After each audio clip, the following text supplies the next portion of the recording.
Masechet Yoma Daf Mem Aleph Amud Bet, on va commencer par la Mishnah qui est au milieu de la page. Kachar lashon shel zehorit berosh sa'ir amishtalech ve'amido keneged bet shilucho. On a déjà appris le inyan des deux boucs. On sait que le Kohen Gadol devait effectuer un goral pour désigner lequel des deux boucs allait être envoyé sa'ir la Azazel et lequel allait être hatat l'Hashem. Un bouc était sacrifié à l'intérieur du Beth Amikdash, hatat l'Hashem, et le second allait être porteur de tous les péchés d'Israël et être envoyé dans le désert, ce qu'on appelle Sa'ir la Azazel.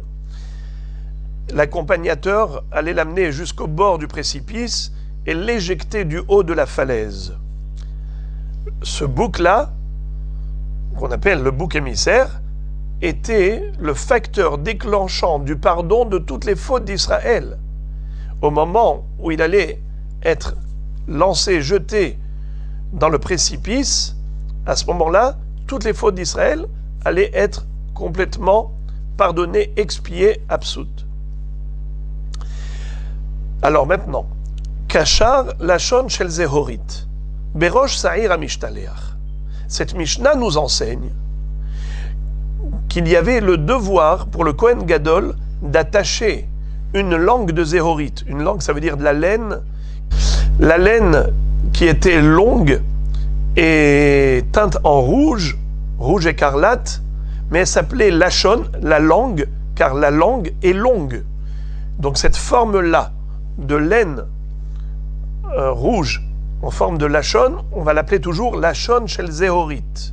Ce tissu rouge, il devait l'attacher entre les cornes du bouc Sa'ir la Azazel. Kachar lashon shel zehorit berosh Sa'ir amishtalech. Le Kohen Gadol devait attacher la laine rouge en forme de langue qu'on appelle lashon shel zehorit à la tête du bouc émissaire. Ve'amido keneged bet shilucho. Ensuite, il allait le faire tenir face à la sortie du Beth Amikdash, puisque la porte d'entrée du Beth Amikdash se trouvait à l'est, on appelle donc la porte orientale. Il devait le mettre dans cette position avec le shaliach, le ishaïti, l'homme accompagnateur. Il se tenait à côté du bouc, il le mettait en face de la sortie. Keneged bet shilucho, en face de l'endroit où il va être sholeach oto. Vela nishhat keneged bet shhitato. Et le nishhat, c'est-à-dire le deuxième bouc qui va être shhité en tant que hatat l'Hashem, lui également devait être keneged bet shhitato. Qu'est-ce que ça veut dire keneged bet shhitato? On verra dans la Gemara deux possibilités de comprendre cette phrase, mais je vous dis d'emblée quelle est la conclusion de la Gemara. La nishhat keneged bet shhitato, c'est-à-dire qu'il allait prendre un lachon shel zehorit, de la laine rouge, et l'attacher autour du cou de celui qui allait être shhité. Donc on avait lachon shel zehorit entre les cornes du bouc émissaire et lachon shel zehorit autour du cou du sa'ir hatat l'Hashem. Après avoir attaché ces deux lachon shel zehorit, maintenant il va retourner voir son par. La première fois, il avait déjà fait un vidouille sur la tête du bœuf, ce qu'on appelle paro shel Kohen Gadol, pour se confesser de quelle faute? La confession de ses propres fautes et les fautes de sa famille. Riper barado ou berad beto. Et maintenant, il va faire un deuxième vidouille pour toutes les avérotes des Kohanim, qu'on appelle bet Aharon. C'est pour ça que la Torah dit deux fois Vechiper barado berad beto. Une première fois, c'est pour ses fautes et celles de sa famille. Mais la deuxième fois, quand elle dit Vechiper barado berad beto, ça parle de tous ses frères. Tous les Kohanim s'appellent Bet Aharon.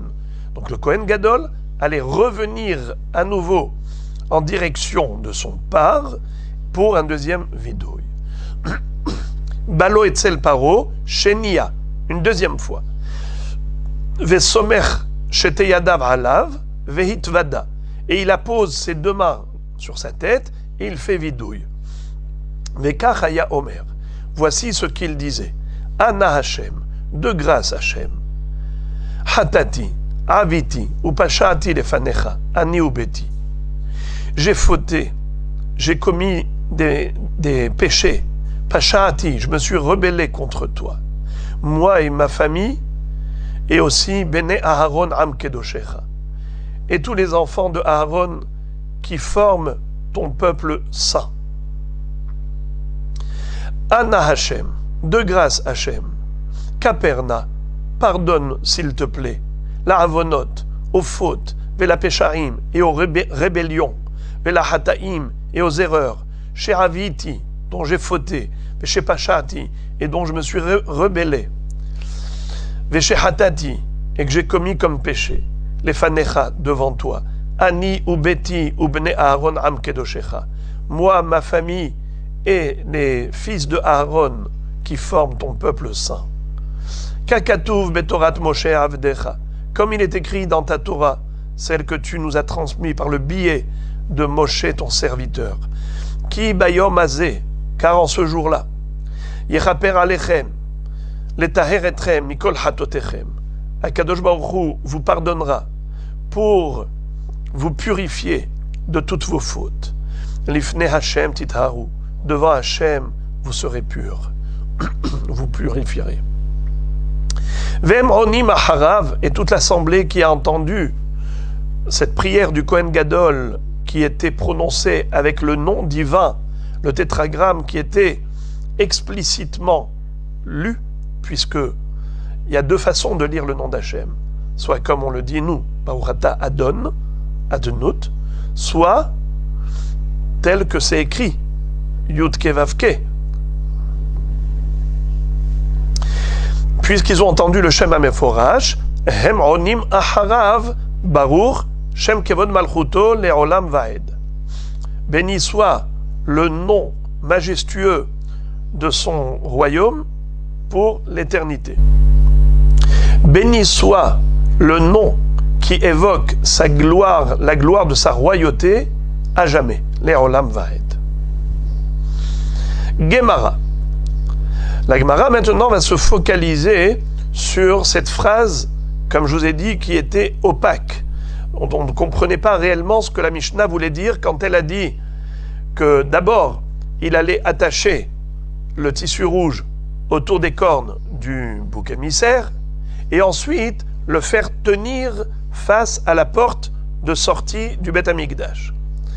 Donc il y a ici deux éléments. Keshira, attacher la laine rouge autour de la tête, et Ha'amada, faire tenir le bouc dans la direction de la sortie. Et on a dit ensuite, Vela nishhat keneged betshhitato. On ne comprend pas, qu'est-ce qu'il faut qu'il fasse au deuxième bouc, qui est nishhat?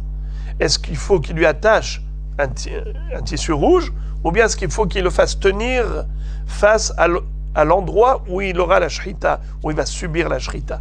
Que voulait dire la Mishnah? Ibayaleo. La Gemara s'est posé la question. Vela nishhat akeshira ka'e o ha'amada ka'e. Quand on a dit Vela nishhat keneged bet shhitato, qu'au nishhat on lui fait exactement comme on a fait au bouc émissaire, ça voulait dire quoi? Comme on a fait la keshira ou bien comme on a fait la ha'amada? C'est-à-dire qu'on va lui attacher à lui également le tissu rouge autour de son cou, keneged bet shritato, ou bien ça voulait dire que ça ne voulait pas dire qu'on va lui attacher un tissu rouge. Simplement, c'est que on va le faire tenir face au lieu de la shrita. Comme on a fait tenir le bouc émissaire face à la porte de sortie, keneged bet shiluho, eh bien, le nishhat, on va le faire tenir keneged bet shhitato. C'est le safek de la Gemara. Et la Gemara va répondre par la déduction suivante. Tashma, detane Rav Yosef. Rav Yosef nous enseigne une baraïta qui dit que Kachar lachon shel zehorit berosh sa'ir amishtaleyah vehamido keneged bet shilucho velanishhat keneged bet shhitato shelo yitarev ze baze velo yitarev be'acherim. Dans cette baraïta, nous voyons exactement le même din que la Mishnah, texto, sauf qu'il y a ici la raison. La raison que donne ici la Braïta ne figure pas dans la Mishnah.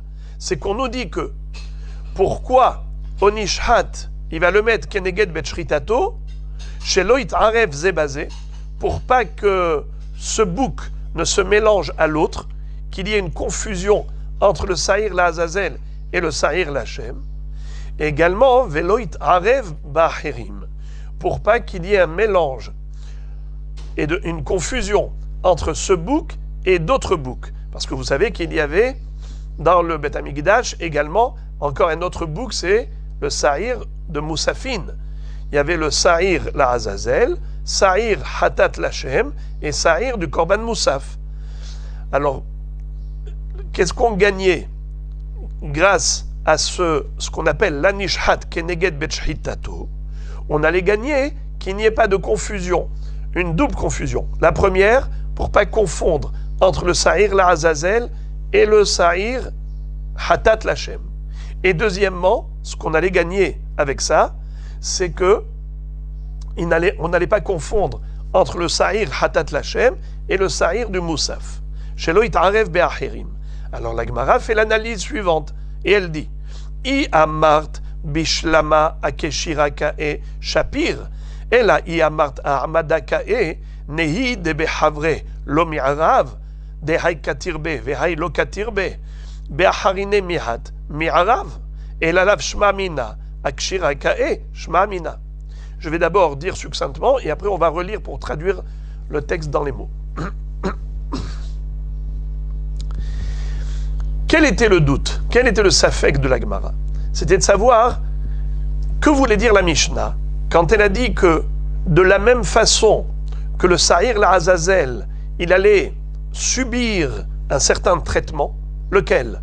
Keshira et Amada. Ainsi, le Sahir Hatat Lachem, Vela Nishhat, Keneged Betchhitato. Keneged Betchhitato, ça peut avoir l'une des deux connotations. Soit Keneged Betchhitato, ça veut dire qu'on le faisait tenir en face de l'endroit où on allait lui faire la shrita, de la même façon qu'on a fait tenir le Sahir la Azazel en face de la sortie. Donc on parle de la Hamada, de faire tenir. Ou bien, on parle de la Keshira, de la même façon qu'on a attaché à la tête du bouc émissaire la Shon Shel Zehorit, la laine rouge, ainsi il faut attacher autour du cou du Sahir Hatat Lachem un tissu rouge, la laine rouge. C'est de cela qu'il s'agit. Comme l'un, on lui a attaché la Shon Shel Zehorit, ainsi l'autre, on va lui attacher la Shon Shel Zehorit. Sauf que le bouc émissaire, on lui a attaché à la tête, et au Hatat Lachem, on lui a attaché Keneged Betchhitato, c'est-à-dire autour du cou, là où on fait la shrita.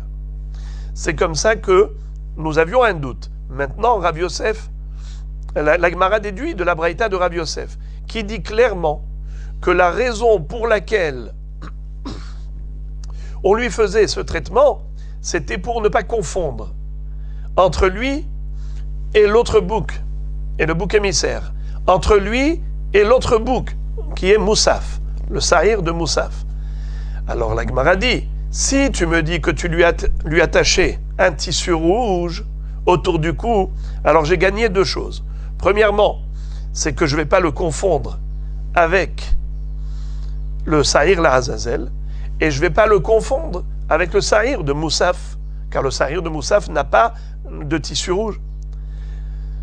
Mais si tu me dis que la kavana de la Mishnah était Ve'anishhat Keneged Betchhitato, on parle que de Ha'amada et pas de Keshira, c'est-à-dire que on ne lui attachait rien du tout, aucun tissu rouge, juste on le faisait tenir face au lieu de la shrita, alors dans ce cas-là, en effet, on ne va pas le confondre avec le Sahir la Azazel, car le Sahir la Azazel avait un tissu rouge, tandis que lui n'a pas de tissu rouge, donc on peut les distinguer facilement. Mais comment tu vas le distinguer des autres, de l'autre bouc? C'est-à-dire, le bouc du Korban Moussaf, si tu me dis qu'il n'a pas de tissu rouge, juste on le faisait tenir, mais imaginons qu'il se sauve et il se mélange avec l'autre bouc qui est Korban Moussaf, on ne saura pas ensuite lequel était Sa'ir Hatat Lachem et lequel va être Korban Moussaf. Donc maintenant on comprend que quand la Braïta nous a dit que c'est Kedeshelo It'aref Be'acherim, elle voulait dire que c'est pour ça qu'on lui mettait le tissu rouge autour du cou, pour pas qu'il se mélange au deuxième bouc et qu'il n'y ait pas de confusion avec le bouc du Korban Moussaf. Alors maintenant on comprend comme ça. Les trois boucs, il y en a un qui a un tissu rouge sur la tête, un tissu rouge autour du cou, et l'autre n'a pas de tissu rouge du tout. Donc on sait exactement chacun ce qu'il est.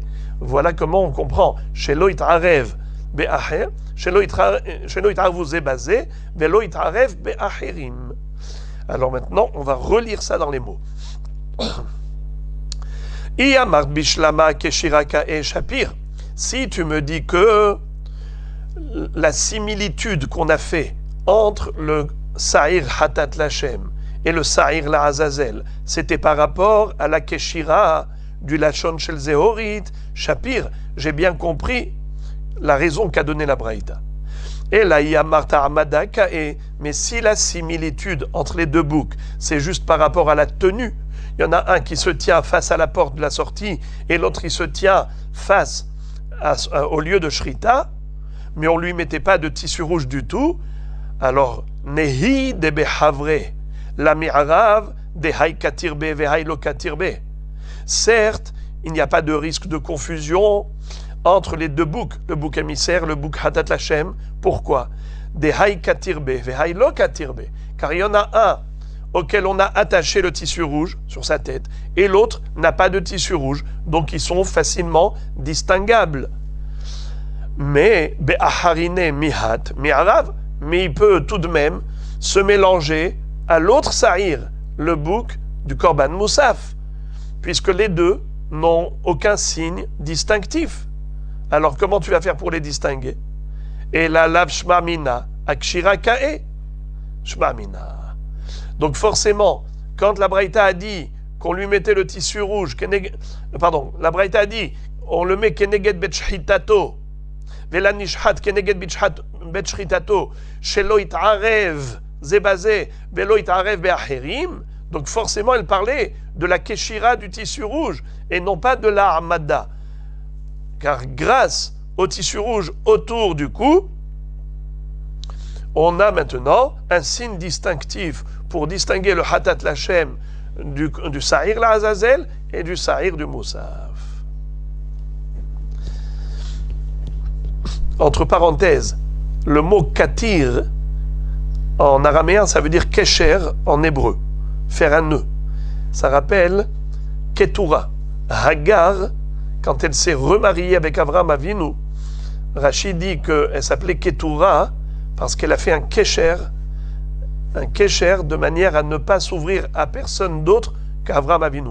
En restant attachée et fidèle à Avraham Avinu, elle s'appelle Ketura. On est resté attaché. Amar Rabbi Yitzhak. Maintenant, puisqu'on a parlé du Lachon Shel Zehorit à propos du Sa'ir La Azazel et du Sa'ir Hatat Lachem, on va parler maintenant de Lachon Shel Zehorit à propos de la Para Adouma. Vous savez qu'à propos de la vache rousse, la Torah nous demande qu'après la shrita de la vache rousse, de la brûler sur un bûcher, mais de jeter dans ce bûcher 3 éléments. Un bois de cèdre, une branche d'hysope et aussi un tissu, de la laine, la Lachon Shel Zehorit, qui est teinte en rouge écarlate. Ces 3 éléments devaient être brûlés dans le feu. Maintenant, on va parler de la quantité de la Lachon Shel Zehorit. Quelle est la quantité, quelle est la longueur de cette laine rouge? Amar Rabbi Yitzhak, Shte leshonot shama'ati. Rabbi Yitzhak dit, j'ai entendu une halacha concernant le Lachon Shel Zehorit de Shte leshonot. Ahad shel para ve ahad shel sa'ir amishtalech. une halakha qui concerne le lachon shel zéorite qu'on devait jeter dans le feu de la vache rousse et le lachon shel zéorite qu'on devait attacher autour des cornes du sa'ir amishtalleach. Ahat tzricha shi'ur ve'ahat ena tzricha shi'ur. Pour un lachon, il fallait une quantité minimale, tandis que pour l'autre lachon shel zéorite, il n'y avait pas de quantité exigée. Velo yada nahe menayu. Mais une chose que j'ai oubliée, que j'ignore, c'est lequel lachon a besoin d'un shi'ur minimal et lequel lachon n'a pas besoin de quantité, n'a pas besoin de shi'ur minimal. Amar Rav Yosef. Rav Yosef dit, Rabbi Yitzhak ne sait pas, mais moi, je vais faire une analyse logique qui me permettra de comprendre quel est le lachon shel zéorite qui nécessite shi'ur et lequel n'a pas besoin de shi'ur. Amar Rav Yosef, neheze anan, on n'a qu'à voir nous-mêmes. Shel sa'ir amishtaleh de ba'i haluka ba'i shi'ur. Mais shel para de lo ba'i haluka, lo ba'i shi'ur. Le lachon shel zéorite du sa'ir amishtaleh devait ensuite remplir une double fonction. C'est que l'accompagnateur qui allait amener ce bouc émissaire dans le désert pour l'éjecter du haut de la falaise, mais avant cela, qu'est-ce qu'il devait faire avant de le bousculer dans le précipice? Il devait prendre le lachon shel zéorite et le séparer en deux. La moitié devait être attachée autour des cornes et l'autre moitié devait être attachée au sommet du rocher qui se trouvait à proximité. Et ensuite, il allait l'éjecter. Et le tissu rouge, c'est-à-dire ce lachon shel zéorite qui était rouge, allait blanchir miraculeusement si Am Israël avait mérité le pardon des fautes. Miraculeusement, les deux lachonot shel zéorite, celui qui était à la tête du bouc et celui qui était attaché au sommet du rocher, allaient blanchir comme symbole du pardon de toutes les fautes d'Israël. Comme dit le pasuk, imiyu hataechem kashanim kasheleg yalbinu. Vos fautes blanchiront comme la neige. Alors, puisque il fallait qu'il y ait une quantité suffisante de quoi ensuite attacher autour du cou, autour de la tête du bouc et ensuite autour du rocher, donc il fallait une quantité minimale. Donc là, il faut un shi'ur. Tandis que pour brûler dans le feu de la vache rousse, on n'a pas besoin de shi'ur. Veshel para de loba'i haluka, loba'i shi'ur. Là-bas, dans la para, on n'a pas besoin de diviser en deux, donc on n'a pas besoin de shi'ur. Même une petite quantité de lachon shel zéorite suffirait. Matkif la Rami bar Hama de paranami ba'i koved. Rami bar Hama n'est pas d'accord. Il dit, nous avons une halakha concernant le tola'at shani qu'on jetait dans le feu de la para adouma. Il fallait qu'il y ait du koved. Koved, c'est-à-dire un poids lourd dans cette laine, puisqu'il est écrit Vehishlich el toch serefat apara. Il faut que ce soit à l'intérieur du brasier, à l'intérieur du bûcher. Or, si la laine elle est légère, il n'y a pas de shi'ur, eh bien, elle peut flotter au-dessus du feu et elle ne pénètre pas l'intériorité du brasier. Donc il fallait qu'il y ait du koved. Alors pourquoi tu dis qu'on n'a pas besoin de shi'ur? C'est faux. C'est comme ça que Rami bar Hama veut réfuter Rav Yosef en lui disant ton analyse elle n'est pas bonne. Tu me dis que Shel Sa'ir Amishtaleh a besoin d'un shi'ur parce qu'on allait diviser en deux cette laine. Une partie, on allait l'attacher à la tête, une partie au rocher. Tandis que pour le para adouma, on n'a pas besoin de shi'ur. Mais moi je te dis que non. Para adouma aussi, je peux te dire qu'il faut un shi'ur pour qu'il y ait du koved, pour qu'il y ait du poids, pour que ça pénètre l'intérieur du bûcher. Ça, c'est la kushia de Rami bar Hama à Rav Yosef. À Marley Rava. Rava répond à cette kushia. Il dit Koved Tanaehi. Cette histoire-là, du poids lourd pour que le tissu pénètre à l'intérieur du brasier, en fait, c'est une mahloket Tanaïm. Pas tout le monde est d'accord là-dessus. Rabbi Yosef, il a parlé selon le Tana, qui n'exige pas de poids lourd, qui n'exige pas que le tissu rentre à l'intérieur même du bûcher.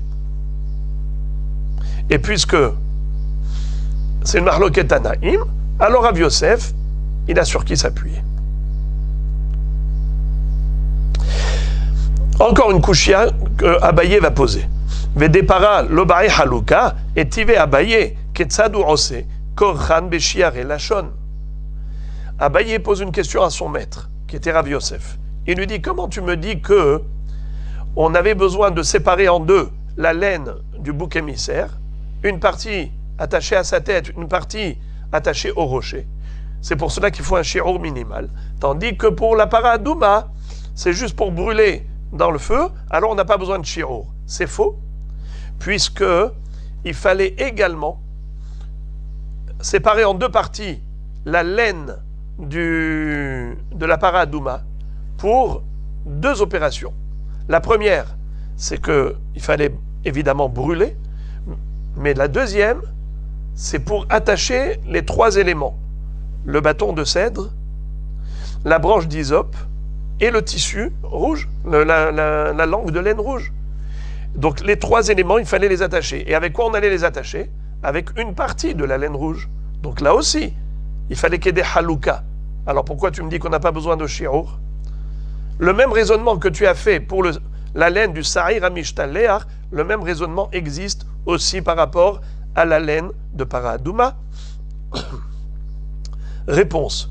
Ima biznav lachon.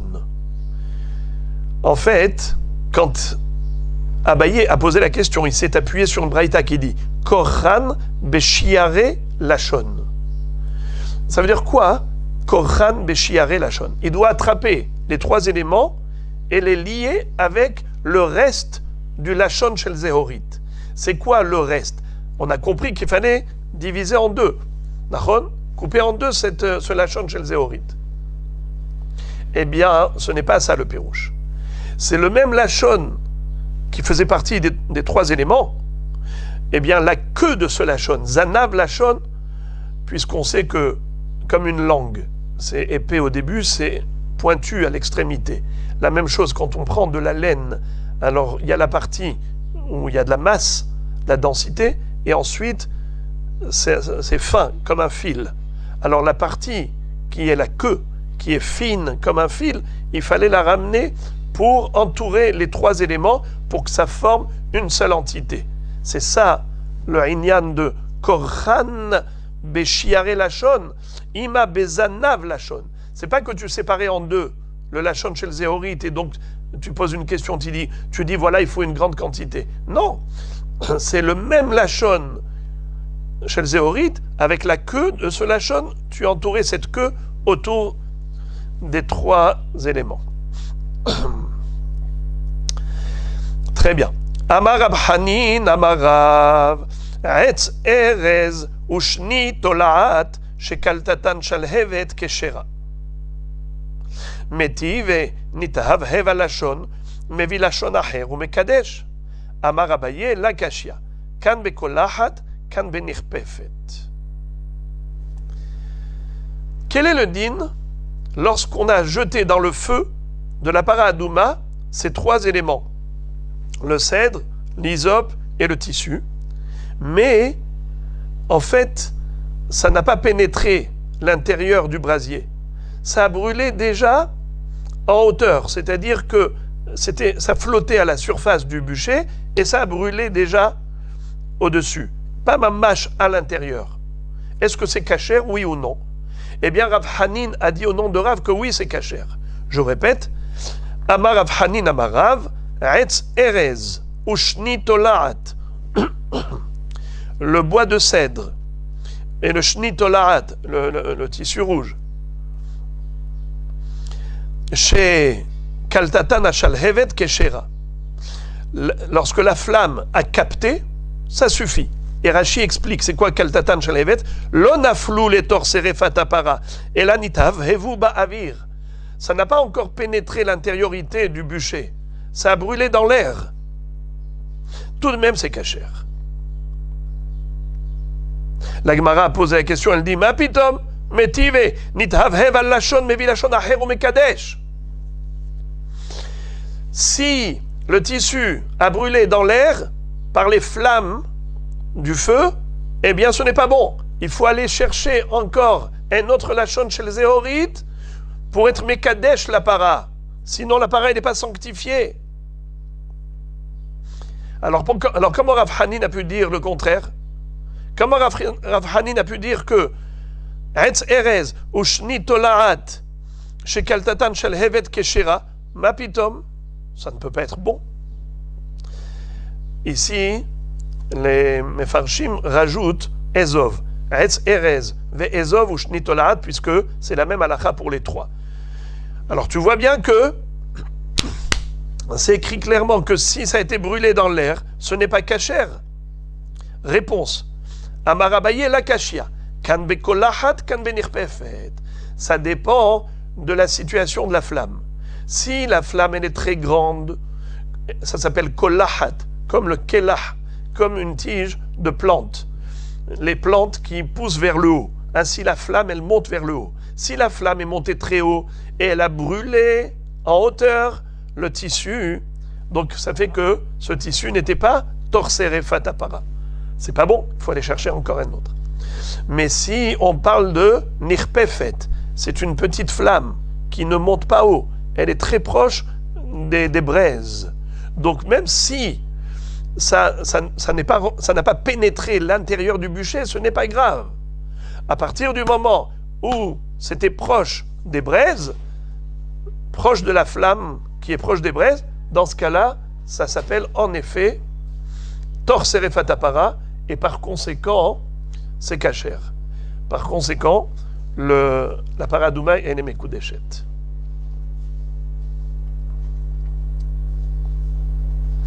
Maintenant, la Gemara va nous citer une mahloket entre les Tanaïm à propos de ce qu'on avait dit précédemment. Est-ce que le tissu rouge, la shon shel zéorite, qu'on mettait à l'intérieur du bûcher de paradouma, est-ce que ça devait peser lourd pour pouvoir pénétrer le bûcher, ou bien, même si c'était léger, ce n'était pas grave. Rava Omer Kovet Tanaehi, Detania, Lama Korechan, Kede Sheyu Kulan Be'aguda Ahat. Divrei Rabbi, Rabbi Lazar Barbi Shimon Omer, Kede Sheye Bahem Kovet Veiplu le Torsere Fatapara. La question que traitent les Tanaïm dans cette baraïta est la suivante.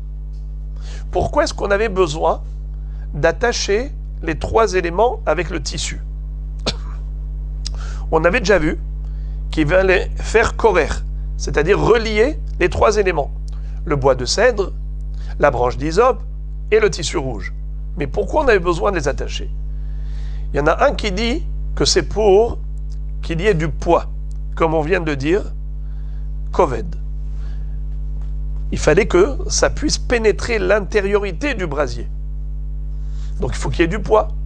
Donc en attachant le tissu au bois de cèdre et l'hysope, c'est comme ça que le tissu va peser lourd. Tandis que, ça c'est Rabbi Shimon ben el-Hazar qui le dit, mais Rabbi Yehuda Hanassi disait autrement. Il disait qu'il fallait les attacher ensemble, car la Torah nous demande de les relier ensemble. Pour qu'ils soient be'aguda ahat, pour qu'ils soient comme un seul bouquet. Si vous voulez une référence, rappelez-vous, lorsqu'on prend le loulav, le hadas et la harava, d'après certains, d'après Rabbi Yehuda, dans Masechet Souka, il nous dit qu'il faut que ce soit comme un seul bouquet. Nous, on le fait par minhag, qu'ils soient ensemble, mais dans l'absolu, on aurait pu les prendre même sans les attacher. C'est parce que c'est un hidour. La Gemara dit que c'est Zekeli ve'anveu, c'est plus joli. Mais Rabbi Yehuda dit que c'est pas juste parce que c'est plus joli. C'est obligatoire de transformer ces unités en une seule entité. D'où on apprend, parce qu'il est écrit Ulkartem lachem agudat ezov udvaltem badam asher basaf vigatem elamashkov et shetem mezuzot. Puisqu'à propos du Korban Pessah, il est dit que les Bnei Israël devaient prendre un bouquet d'hysope pour le tremper dans le sang de l'agneau pascal et teindre les poteaux et linteaux des maisons juives. Ce même verbe où il est écrit Ulkahtem Agudat Ezov, on retrouve le même verbe à propos du etrog, du lulav. Ulkahtem lachem bayom arishon peri etz hadar kapot emarim va'anaf etz avot ve'arven nachal et ainsi de suite. Donc tu vois que c'est le même verbe qu'on a employé. Ulkahtem. Ulkahtem. Eh bien là aussi, à propos de Para Adouma, il est écrit Velakah hakohen etz erez ve'ezov ushni tolaat ve'ishlich el tor serefat apara. Puisqu'on a employé le verbe de Velakah, on fait cette gezerah shava pour dire qu'il faut que ce soit be'aguda ahat, comme un seul bouquet. On retrouve un seul bouquet à propos de l'agneau pascal, un seul bouquet à propos du lulav et un seul bouquet à propos de Para Adouma. Qu'il faut prendre ces trois éléments ensemble. Voilà donc la marloquette. Je répète. Rava Amar, Koved Tanae. Le din du poids, est-ce qu'il fallait qu'il y ait du poids dans le tissu au moment où on jetait les trois éléments dans le feu de Para Adouma? Eh bien, c'est une marloquette entre les Tanaïm. Détania, comme on voit dans la braïta suivante. Lama Korechan. Pourquoi fallait-il lier les trois éléments qu'on jetait dans le feu de la vache rousse? Kedeshiyu kulam be'aguda achat, dit vrai Rabbi, parce qu'il fallait qu'ils soient comme un seul bouquet. C'est ce que pense Rabbi. Rabbi Lazar Barbi Shimon Omer, Kedeshiye bahem koved ve'iplu le tor serefat apara. En fait, ce n'est pas halachique, c'est technique. Étant donné que la Torah exige que ces éléments soient introduits à l'intérieur du bûcher, or si c'est léger, le tissu va flotter. C'est pour cela que pour lui donner du poids, on reliait le tissu avec les deux autres éléments, et c'est comme ça qu'il allait pouvoir être introduit à l'intérieur du bûcher. Et maintenant, puisqu'on a parlé de la Shon Shel Zehorit à propos du bouc émissaire, à propos de la vache rousse, maintenant on va parler également de la Shon Shel Zehorit du Tola Chani qui était utilisé pour asperger le Metzora. Vous savez que le lépreux devait être aspergé par le Kohen avec 4 éléments.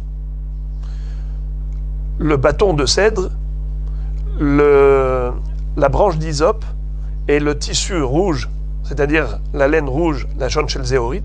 Ces 3 éléments, mais en plus un 4e élément, c'était avec un oiseau.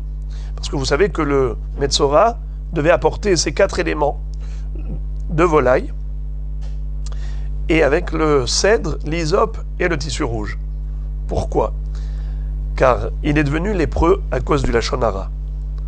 La Torah dit, celui qui parle du mal des autres, c'est qu'il n'a pas contrôlé sa parole, mais en plus, c'est qu'il a fait preuve d'orgueil. Faire de la médisance, ça veut dire qu'on se sent supérieur à autrui.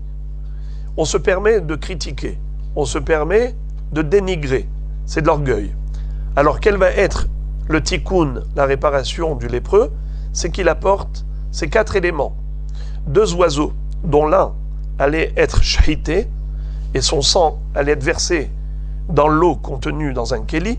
Ça veut dire que le Kohen allait d'abord faire la shrita d'un oiseau, son sang allait être versé à l'intérieur du kéli où il y avait de l'eau. Ensuite, le 2e oiseau, il allait le prendre et l'unir aux 3 autres éléments, le bâton de cèdre, la branche d'hysope et le tissu rouge. Ces 4 éléments ensemble, il allait asperger avec le Metzora. Et quelle était la signification?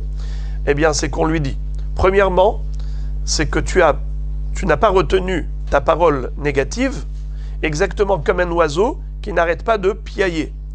C'est pour ça qu'il devait apporter 2 oiseaux qui piaillent toute la journée. Un oiseau, il allait l'égorger comme pour dire, la parole négative, on l'arrête. Et l'autre oiseau, il allait le libérer par la suite, après l'aspersion, comme pour dire, il faut libérer la parole positive. Mais pourquoi est-ce qu'il devait être aspergé avec le bâton de cèdre? Parce que il s'est cru grand comme un cèdre. Il a fait preuve d'orgueil. Alors on lui dit, rabaisse-toi comme l'hysope et comme le vermisseau. Le buisson, c'est un petit arbre, un petit arbuste. Le tolaat shani, le tissu rouge, c'était avec du rouge de cochni, le sang d'un vermisseau. C'est pour dire, c'est comme ça qu'il s'appelait, tolaat shani. Pour te dire, tu étais mitgaé comme un cèdre, eh bien, rabaisse-toi comme de l'hysope et comme le petit ver de terre. Kiata Rav Dimi amar Rabbi Yochanan. Lorsque Rav Dimi est venu d'Eretz Israël en Babylonie, il a dit au nom de son maître Rabbi Yochanan, Shalosh leshonot shamaati. J'ai entendu une halakha qui concerne les 3 tissus rouges, les 3 langues de laine rouge. Ahad shel para, ve'ahad shel sa'ir amishtalech, ve'ahad shel metzora. L'une qui concerne la vache rousse, l'autre qui concerne le bouc émissaire et l'autre qui concerne le lépreux. Et voici le poids que doit peser cette laine. Ahat mishkal asarazuz, ve'ahat mishkal shne slaim, ve'ahat mishkal shekel, ve'en li lefaresh. Alors, juste une parenthèse, une introduction. Dans un shekel, il y a 2 zouz. Dans un sela, il y a 2 shekels, donc il y a 4 zouz. Dans 2 slaim, il y a forcément 8 zouz, 2 fois 4. Alors regardez ce que va dire Rabbi Yochanan. J'ai entendu qu'il y a 3 poids par rapport aux 3 leshonot shel Zehorit. Il y a un lashon shel Zehorit qui doit peser 10 zouz. Il y a un lashon shel Zehorit qui doit peser 2 slaim, donc ça fait 8 zouz. Et il y a un lashon shel Zehorit qui doit peser 1 shekel, donc 2 zouz. Mais je ne sais pas. Est-ce que c'est le lashon, puisqu'on a 3 leshonot, lashon de Paradouma, lashon du Sa'ir Amishtalech et lashon du Metzora, lequel doit peser 10 zouz, lequel doit peser 8 zouz, lequel 2 zouz, je ne sais pas. En li lefaresh. Ki ata Rabin, Pirsha, Mishme de Rabbi Yonatan. Lorsque Rabin est arrivé d'Eretz Israël en Babylonie, il a donné le pirouche selon Rabbi Yonatan. Qu'est-ce qu'il disait? Shel para, mishkal asarazuz. Veshel sa'ir amishtalech, mishkal shenes laim. Veshel metzora, mishkal shekel. Il a dit, c'est très simple. Celui de la para doit peser 10 zouz. Le plus gros, la vache qui est plus grosse, 10 zouz. Veshel metzora, veshel sa'ir amishtalech, le bouc qui est plus petit, eh bien, 8 zouz. Mishkal shnes laim. Veshel metzora, et du lépreux, mishkal shekel. Juste 2 zouz. Amar Rabbi Yochanan. Alors maintenant, on a compris, voilà. Rabbi Yochanan n'a pas donné de pirouge, Rabbi Yonatan a donné. Rappelons, encore une fois, Shel para 10 zouz, Shel sa'ir 8 zouz, Shel metzora 2 zouz. Et maintenant, la Gemara nous dit la chose suivante. Amar Rabbi Yochanan. Pli geba Rabbi Shimon ben Halafta ve Rabanan bepara.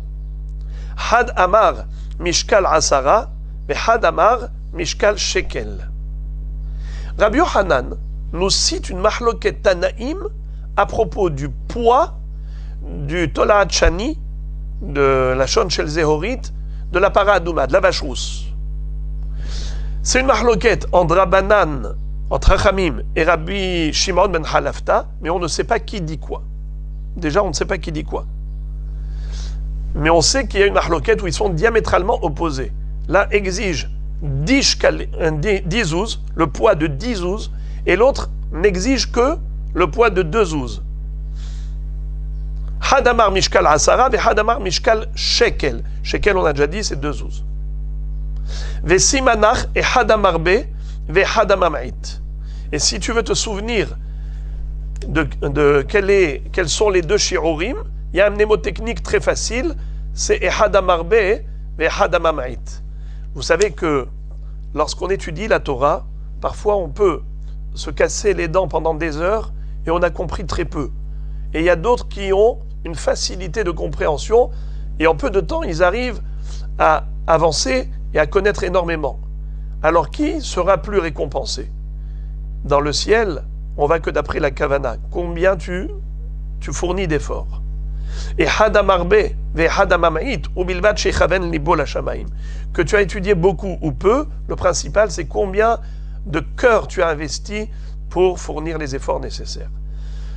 Alors Rabbi Yohanan utilise cette phrase comme une expression. Et hadamarbe ve hadamamait. Alors il dit, entre Rabbi Shimon ben Chalafta et Chachamim, il y en a un qui dit le maximum, il y en a un qui dit le minimum. Pour le tissu, le poids du tissu de para adouma, combien doit-il peser? Eh bien, il y en a un qui dit maximum, c'est 10 zouz. L'autre a dit minimum, c'est 1 shekel, 2 zouz. Amar le Rav Yirmiyah midifti le Ravina, lo bepara pligé et la besaïr amishtaléach peligé. Qu'est-ce que va dire Rabbi Yirmiyah de Difti à Ravina? Non, leur mahloket ne concerne pas la vache rousse. Leur mahloket, c'était par rapport au bouc émissaire. C'est de cela qu'ils ont parlé, Rabbi Shimon ben Chalafta et Chachamim. Ils n'ont pas discuté à propos de la para adouma. Ils ont discuté à propos du bouc émissaire.